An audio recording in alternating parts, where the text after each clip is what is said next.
Sabi naman dito, Dearest Father Lahi Elder Ver, bago po ang lahat ay nagpapasalamat po ako kay Father Lahi, sa inyo Elder Ver, at lalong higit po sa lahat ay sa bugtong at buhay na Diyos ng mga Diyos, Panginoon Jesucristong pinakamakapangyarihan sa lahat.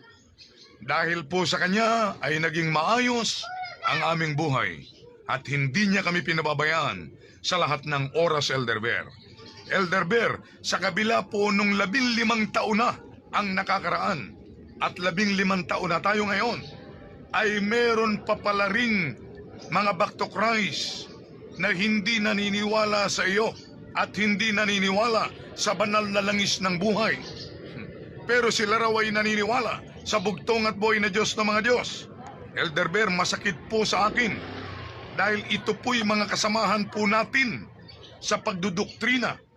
Sa kabila po ng matagal na po silang back to Christ.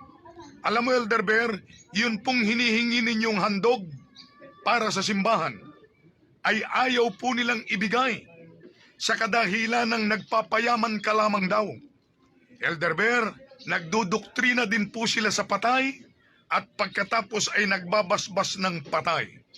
Elder Ver, hindi din po sila gumagamit ng banal na langis ng buhay basta't naniniwala daw sila sa bugtong at buhay na Diyos ng mga Diyos. Gusto ko po ito sa inyong iparating, Elder Ver, bilang lingkod ng bugtong at buhay na Diyos ng mga Diyos. Sa ngayon po ay hindi na kami sumisimba sa kanila. At sa bahay na lamang po namin kami nag-iipon-ipong mag-anak sapagkat ang pakiramdam ko po'y lalo kaming mapapahamak pag nagpatuloy kami ng pagsimba sa kanila. Elder Ver, kami pong buong pamilya at meron ng ilang mga kapitbahay na sumasama sa amin ay nagpapatuloy kahit kami kakaunti. Hindi na po baling kakaunti, mas mabuti na po ito kaysa marami na lalo ka namang madidiin sa kapahamakan. Kaya napagpasyahan po namin mag-asawa na magsarili na po kaming magpamilya na tuwing araw ng Sabat ay meron po kaming ginagawang simba dito sa aming sariling tahanan. Ako po ang inyong lingkod, Elena Miliena ng Rizal. Hindi niya sinabi yung lugar, kasi kung binanggit lang niya yung lugar, malalaman na natin kung sino-sino yung mga, yung mga tao na binabanggit niya. Kasi mayroong mga tao kasi lalong-lalo na nung iwanan tayo ni Father Lahi, di ba?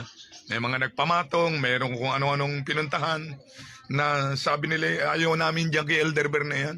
Basta't kami sa bugtong at buhay na Diyos ng mga Diyos. Hindi ko alam na pati pala banal na langis ay itinakwil nila. Di ba?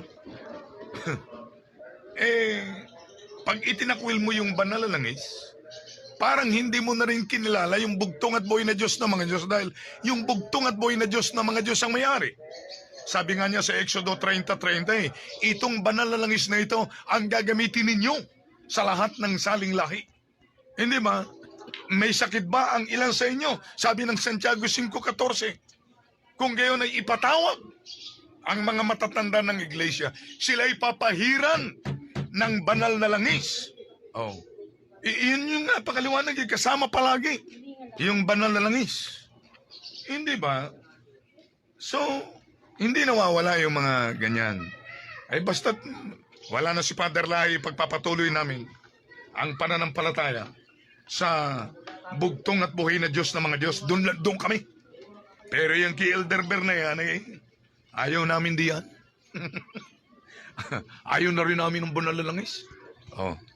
Kaya nga sabi ng aklat ng Roma 9:27, kahit na maging kasing dami ng buhangin sa dagat ang bilang ng mga tao, subalit kaunti lamang sa kanila ang maliligtas.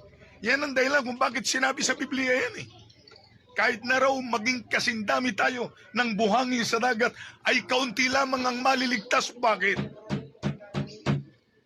Sapagkat hindi lahat ng naniniwala kay Kristo ay kayang sumunod kay Kristo. Hindi ba? Maraming mga taong ibig maligtas. Pero maraming mga ginagawa na ang gustong sundin ay yung kapritso ng kanilang mga sarili. Ang gustong sundin ay yung kanilang pride. yung kanilang fried chicken, at hindi yung kautusan ng bugtong at buhay na Diyos ng mga Diyos, Panginoon Jesucristo na pinaka makapangyarihan sa lahat. Di ba? Maraming mga ganyang mga tao.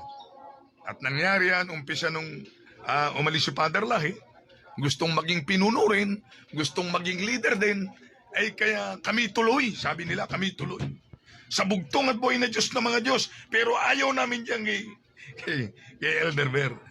Di ba sabi ng Lucas 6:44, nakikilala ang bawat puno sa pamamagitan ng bunga. Ibig sabihin ko anong nakikita niyong ginagawa nila ngayon, ayun sila. Ay kaya kayong mga miyembro na nakakaalam ng tunay na totoo ay napipilitang humiwalay sa kanila, at yan naman talaga ang nararapat gawin. Hindi sa kayo ay humahanap at gumagawa ng pagkakahiwa-hiwalay o pagkakawatak-watak. Subalit ginagawa ninyo yan sapagkat ayaw ninyong mapahamak. Mateo 7:21-23, hindi lahat ng tumatawag ng Diyos ko, Panginoon ko, ay papasok sa kaharian ng langit kung hindi yun lamang tumutugon sa aking kalooban. Hindi ba? So, kung ikaw ay sinasabi mong back to Christ ka, sabi mo, ikaw ay naniniwala sa Panginoon Jesucristo, ikaw ay sa bugtong at buhay na Diyos ng mga Diyos, Panginoon Jesucristo, at hindi mo siya kaya sundin, huwag ka nang magyabang. Nasasabihin mong ikaw ay kasama doon sa mga maliligtas. Maraming mga taong naniniwala kay Kristo. Kaya nga sinabing, hindi lahat ay maliligtas dahil kakaunti ang kayang sumunod kay Kristo. Pangalawang Korinto 11:30-31. Napakaliwanag ang sinasabi. At yan ang dahilan kung bakit masasaktin at mahihina ang marami sa inyo. Ulitin po natin. Unang Korinto 11:30-31. At yan ang dahilan kung bakit masasaktin at mahihina ang marami sa inyo. At ang ilan ay nangamatay na kung sisiyasatin lamang ninyo ang inyong mga sarili, ay hindi kayo hahatulan ng Panginoon. Mga kaibigan, mga kapatid, alam mo ang nasamahan mo yung mali. Dahil pinaiiral mo lamang ang iyong pride, kung kanino ka nagpunta, dahil ayaw mo lamang kay Elder Ver, kung kanino ka nagsuot, at nung nawala na yung sinuutan mo, nung nasira na ang ulo ng mga pinuntahan mo, ayaw mong bumalik kay Elder Ver, kahit alam mo na naririto ang katotohanan. Hindi ba? Kung hindi ito pinahintulutan ng bugtong at buhay na Diyos ng mga Diyos, siguro'y wala na rito si Elder Ver. Siguro'y watak-watak na tayo. Si Elder Ver hindi naman lumaban eh. Pinagpatuloy lamang ni Elder Ver ang mga turo at aral ni Father Lahi. Wala akong sinabing masama laban sa mga lumalaban sa atin. Pero nalaglag sila lahat eh. Nangawala sila lahat eh. Sino may gusto nito? Si Elder Ver ba? Hindi. Sabi ng Biblia, lahat ng bagay na hindi galing sa akin ay magtatagal. At ang mga bagay na galing sa akin ay tiyak na magtatagal sa habang panahon. Mga kaibigan, mga kapatid, maraming mga ganyan magpahanggang ngayon. Bakit?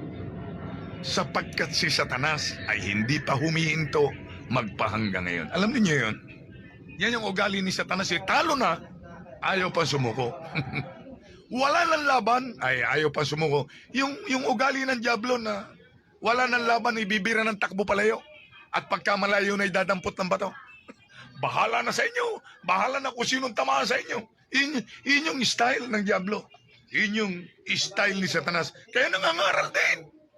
Bugtong at buhay na Diyos ng mga din yung sinasabi. Binibiro mo yung nagbabasbas ng patay. At nangangaral sa patay. Sabi ng aklat ng Mateo 7:22-23. Sa araw ng paghuhukom, marami ang magsasabi, Panginoon, nangaral kami at nagpalayas ng mga demonyo sa inyong pangalan at gumawa pa ng mga himala. Ngunit sasabihin ko sa kanila, magsilayas kayo, mga ulupong. Lumayo kayo sa akin, kayong mapaggawa ng masasama, pagkat hindi ko kayo nakikilala. Mga kaibigan, mga kapatid, ito po ang magandang balita. Sana'y manood sa kaibuturan ng inyong mga puso at inyong mga kalooban magsilbing inspirasyon ng inyong buhay pagdating ng panahon.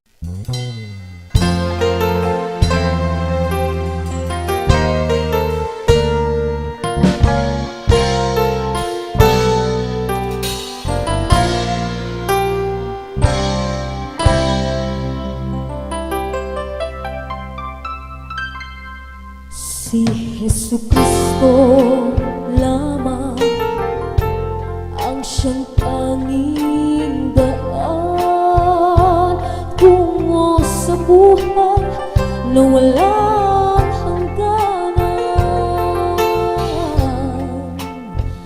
Lalakad ako sa paraiso kasama niya.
Ito ako, Jesucristo, at nais maglingkod sa'yo.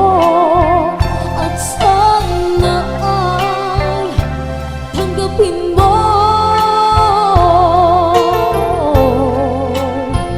ako'y susunod sa gustuhan mo. At sana gabayan mo ako sa araw-araw. Sa'yo lamang ako, oh, sa'yo lamang ako.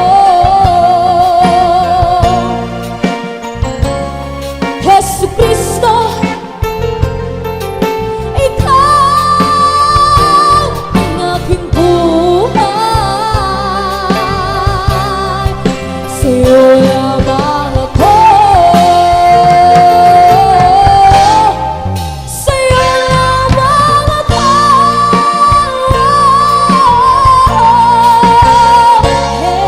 Jesucristo, ibibigay ko sa'yo